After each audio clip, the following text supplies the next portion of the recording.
In a burst of magic, a humble dish transforms into a sentient being before the startled eyes of royalty. All around the castle, food objects awaken, their eyes blazing with newfound sentience and resistance.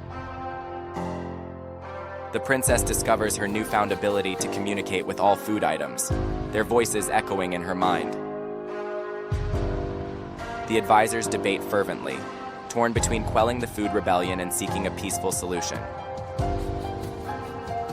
The princess rallies her people with a vision of unity, proposing a grand feast to mend the rift between the kingdom and its magical food.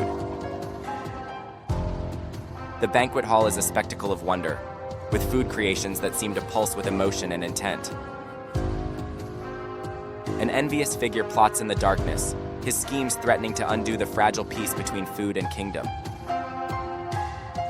In a dance of reconciliation, the princess twirls with a once adversary turned ally, their steps a harmony of past grievances put to rest. Amidst the laughter and music, the feast hall becomes a symbol of unity, where food and kingdom find peace in shared understanding.